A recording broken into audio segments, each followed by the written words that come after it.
아침을 여는 말씀.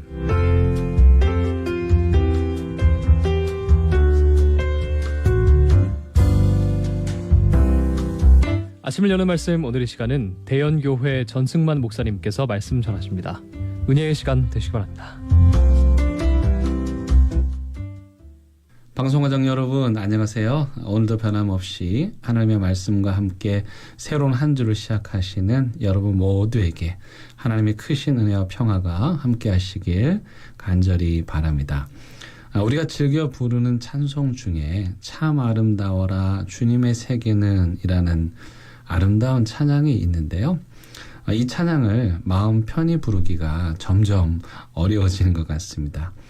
몇 해 전 인도네시아 한 해변가에 죽은 고래가 떠밀려 와서 해부를 해봤더니 고래 몸속에 플라스틱 컵이 자그마치 100여 개나 들어있었다고 합니다. 여러분, 성경에 복이라는 단어가 많이 나오는데요. 하나님께서 이 복이라는 말을 가장 먼저 누구에게 사용했는지 아십니까? 창세기 1장 22절에 보면 하나님이 그들에게 복을 주시며 이르시되 생육하고 번성하여 여러 바닷물에 충만하라 새들도 땅에 번성하라 하시니라. 와, 여러분 놀랍지 않습니까? 하나님께서요 인간에게 복을 주시기 전에 먼저 어조류들에게 복을 주셨습니다.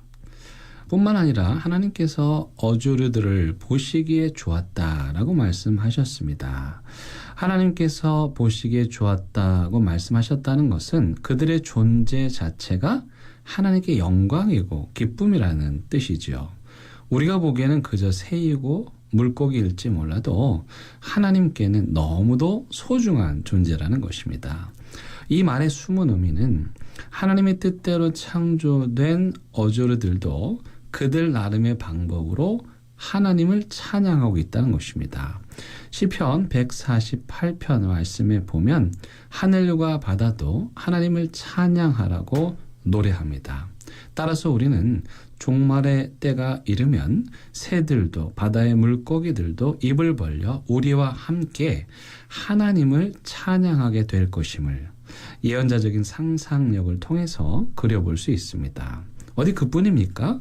하나님께서는 어조류들에게 생육하고 번성하라고 사명까지 주셨습니다. 생육하고 번성하라는 사명 또한 인간보다 먼저 이 어조류들에게 부여하신 것입니다. 하나님께서는 창조의 이야기를 통해서 인간이 다른 피조물과 어떤 관계를 가져야 하는지를 말씀하십니다. 첫째로요, 창조의 넷째 날 해와 달과 별의 창조 이야기는 우리로 하여금 자연이 숭배의 대상이 아님을 말씀하고 있습니다. 인류 역사에서 1월 성신은 언제나 숭배의 대상이 될 만큼 매력적인 존재였지만 그것들은 어디까지나 하나님의 피조물일 뿐이므로 숭배하지 말고 그것들을 만드신 하나님을 섬기며 경배하라고 말씀하십니다. 둘째, 다섯째 날 어조류들의 창조 이야기는 인간들로 하여금 모든 피조세계 전체와 조화를 이루며 함께 행복을 추구하는 관계를 맺어야 한다는 것을 말씀합니다. 요즘 환경 오염과 더불어 생태계에 대한 관심이 많아지고 있는데요. 생태계를 의미하는 영어 단어가 ecology입니다. 이 단어의 접두어인 ECO, 에코는 헬라어 오이코스에서 왔는데 이는 집을 의미합니다. 그러니까 생태계라는 단어인 에컬로지가 의미하는 것은 지구 전체가 하나의 가족으로 함께 더불어 조화를 이루고 평화를 이루어야 한다는 뜻입니다. 이처럼 하나님께서 만드신 피조세계는 인간의 숭배의 대상도 아니지만 파괴의 대상은 더더욱 아니라는 것을 창조의 이야기를 통해서 알 수가 있습니다. 그런데 안타깝게도 인간들이 하나님의 창조의 섭리에 따라 자연을 선용하지 않고 악용하는 일이 계속되고 있습니다. 그 결과 인간들에게 악용당한 자연도 망가지고 망가진 자연이 인간의 삶을 고통스럽게 하는 악순환이 반복되고 있습니다. 성경은 이것이 인간의 탐욕에서 비롯된 것이라고 말씀합니다. 창세기 3장 18절 말씀에 보면 타락한 인간으로 인해 땅이 저주를 받아 가시덤불과 엉겅퀴를 낼 것이라고 말씀합니다. 하나님께서 만드신 땅은 원래 생육하고 번성하라는 사명에 충실하여 열매들을 내야 하는데 인간의 죄로 인해 오염된 토양에서는 인간이 먹을 수 없는 가시덤불, 엉겅퀴 같은 것을 낸다는 것이죠. 인간의 자연을 파괴하니 파괴된 자연도 인간을 파괴하는 것입니다. 호세 4장 1절로 3절 말씀에 보면 이 땅에는 진실도 없고 인애도 없고 하나님을 아는 지식도 없고 오직 저주와 속임과 살인과 도둑질과 간음뿐이요 포악하여 피가 피를 뒤이음이라. 그러므로 이 땅이 슬퍼하며 거기 사는 자와 들의 짐승과 공중의 새가 다 쇠잔할 것이요 바다의 고기도 없어지리라고 말씀합니다. 인간이 하나님의 공의와 정의를 저버리고 탐욕을 채우기 위해서 자연을 학대하고 악용하고 착취하면 바다에 충만해야 할 고기들이 씨가 마른다는 것입니다. 이처럼 인간의 도덕적, 영적 타락은 생태계의 붕괴로까지 이어진다는 것을 성경에서 이미 예견하고 있습니다. 그 결과 인간뿐만 아니라 모든 피조물들이 함께 고통을 겪고 탄식하게 되었다는 것을 바울 사도가 일찍이 로마서 8장에서 말씀하고 있습니다.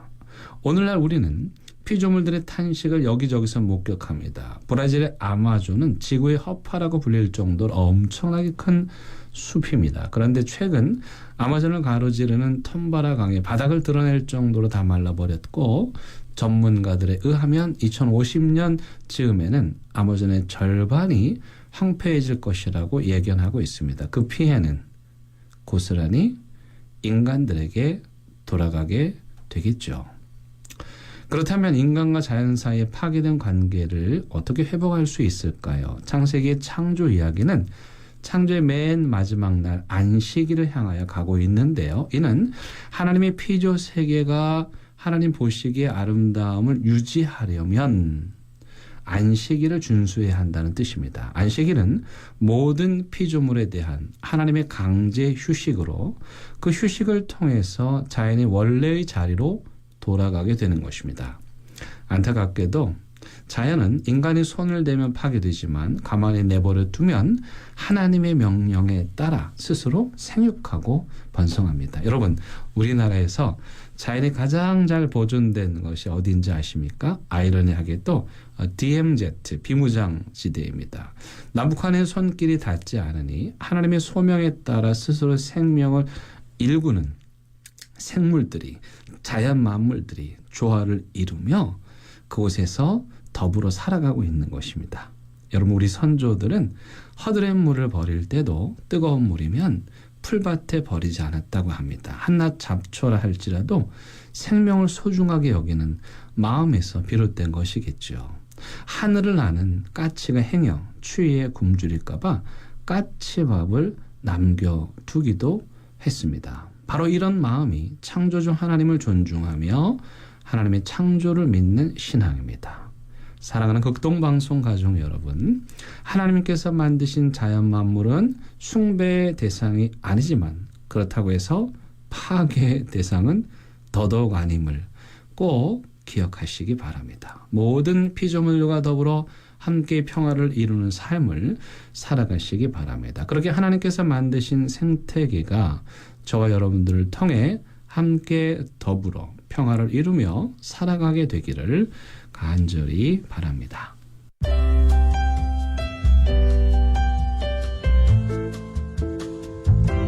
아침을 여는 말씀.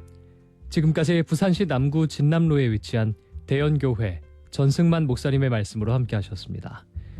오늘 방송 들으시고 신앙생활에 도움받기를 원하시거나 예수님을 구주로 영접하기 원하시는 분들은 051-628-2260 대연교회로 연락주시거나 051-780-2828 부산극동방송으로 연락주시기 바랍니다. 아침을 여는 말씀, 오늘 이 시간을 마칩니다.